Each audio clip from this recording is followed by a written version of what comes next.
एक बार की बात है, किसी शहर में एक बड़े से पेड़ पर एक पक्षी रहता था, जिसका नाम था सिंधुक। सबसे चौंकाने वाली बात ये थी कि उस पक्षी का मल सोने में बदल जाता था। ये बात किसी को भी पता नहीं थी। एक बार उस पेड़ के नीचे से एक शिकारी गुजर रहा था। शिकारी उस पेड़ के नीचे आराम करने के लिए ठहरा। वो आराम कर ही रहा था कि इतने में सिंधुक पक्षी ने उसके सामने मल त्याग कर दिया। जैसे ही पक्षी का मल जमीन पर पड़ा, वो सोने में बदल गया। ये देखते ही शिकारी बहुत खुश हुआ और उसने उस पक्षी को पकड़ने के लिए जाल बिछाया। सिंधुक जाल में फंस गया और शिकारी उसे अपने घर ले आया।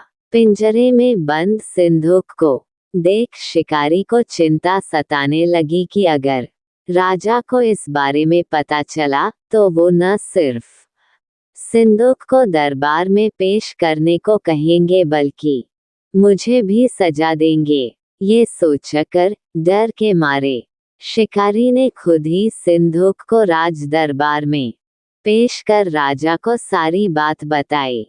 राजा ने आदेश दिया कि सिंधुक को सावधानी से रखा जाए और उसे अच्छे से खाना खिलाया जाए। ये सब सुनने के बाद मंत्री ने राजा को कहा, आप इस बेवकूफ शिकारी की बात पर भरोसा मत कीजिए। कभी ऐसा होता है क्या कि कोई पक्षी सोने का मल त्याग करे? इसलिए अच्छा होगा कि इसे आजाद करने का आदेश दें। मंत्री की बात सुनकर राजा ने चिड़िया को आजाद करने का आदेश दिया। सिंधुक उड़ते उड़ते राजा के दरवाजे पर सोने का मल त्याग करके गया।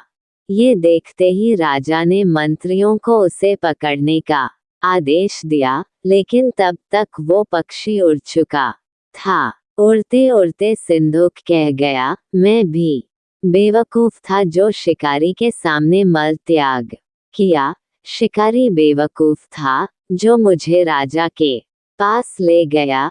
राजा बेवकूफ था जो मंत्री की बात में आ गया। सभी बेवकूफ एक जगह ही हैं। कहानी से सीख, कभी भी दूसरे की बातों में नहीं आना चाहिए और अपने दिमाग से काम लेना चाहिए।